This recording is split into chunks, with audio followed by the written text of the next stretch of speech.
Hey everyone, well, it's that one game every year where Sooner fans already pencil in a W in the win column. It's that one game of the year where you know that if you're at the game, you could probably leave at some time during the third quarter or even at halftime and get caught in traffic because that many people are leaving long before the game's over. Yes, we're talking about the annual Sooner beatdown that they typically administer to the Kansas Jayhawks.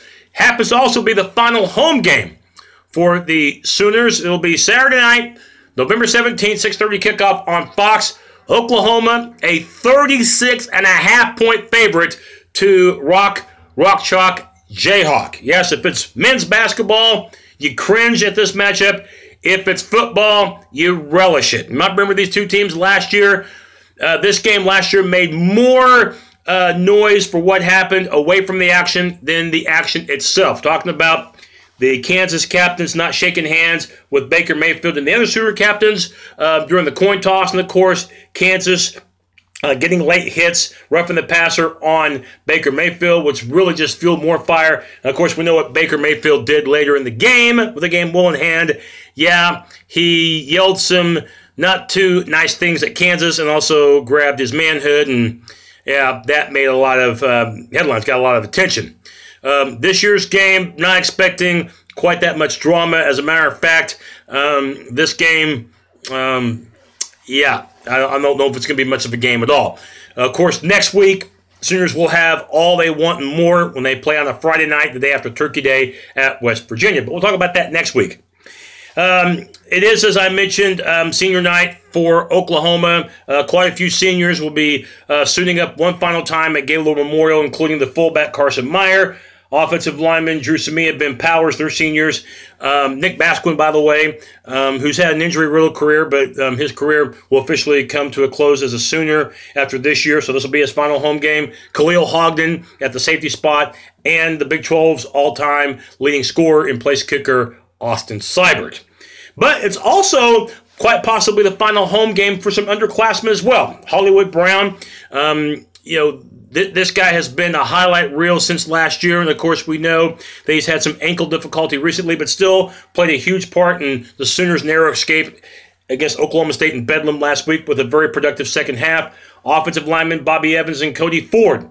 They're underclassmen, but they're eligible for the NFL next year, so those are two names to watch as well. And by the way, Kyler Murray, we already know, unless you know something I don't know, that he's going to be hitting the diamond next year, Major League Baseball, with the Oakland Athletics. So there are, like I said, quite a few names that will have one final home game, which of course will be this Saturday, which should be a romp against Kansas.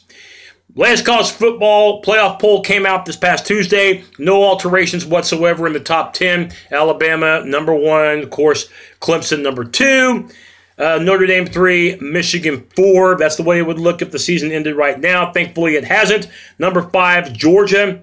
And the Sooners are at number 6. And said it before, I'll say it again, the Sooners just need to take care of business on the field, win these final 3 games, KU, then at West Virginia, which will be very tough, and then the Big 12 championship game on December the 1st in Arlington. Sooners can do that, then at least you have a shot. And again, the Sooners don't control their destiny. The mothership, ESPN, is stating that as of right now, the Sooners have a 25% chance of making the college football playoff.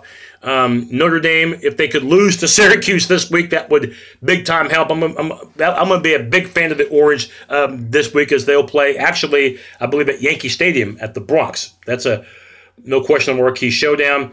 Michigan, Ohio State, right now, I'm got to root for Ohio State. And then I got to hope that Northwestern can beat Ohio State or Michigan in the Big Ten championship game in 2 weeks. It's going to be close, and I right now don't know what's going to happen, assuming that the Sooners can run the table as far as if they're going to make the college football playoff. This committee has said things in the past, and then they've kind of reneged on it as far as the criteria for teams getting into the college football playoff. I don't trust this committee. I don't trust them as far as I could throw them. You just never know what they're going to say, You don't know.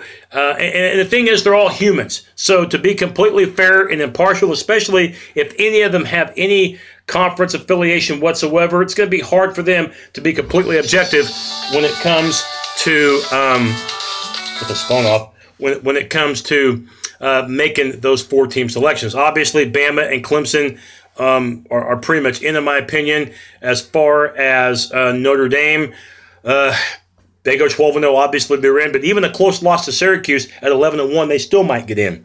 So there's just too many variables right now. But we should get more of an idea after next week, of course, after that Michigan-Ohio State game. That's going to be big, of course, as well as Oklahoma-West Virginia. As far as the Big 12 goes, as far as that Big 12 championship game, 4 teams are vying for 2 spots. OU, West Virginia, each with the defeat in Big 12 play. Ohio State, Texas, each with 2 losses. And by the way, Iowa State plays at Texas coming up this Saturday. So that pretty much is an elimination game as far as the Big 12 ramifications. Loser of that, they can forget it. The winner still has a pretty good shot. If OU and Iowa State went out, by the way, they would play each other in Arlington on December the 1st. The Sooners, I'm not expecting much of a challenge from Kansas. Granted, this is the best Kansas team we've seen this decade, but that's not saying shit because the Jayhawks have only won 3 games this year. And Jeff Long had enough. He, might have seen some progress in Kansas this year, winning 2 of their first 3 games, which were non-conference, but he didn't see enough. And remember, Jeff Long, the athletic director, did not hire Coach Beatty.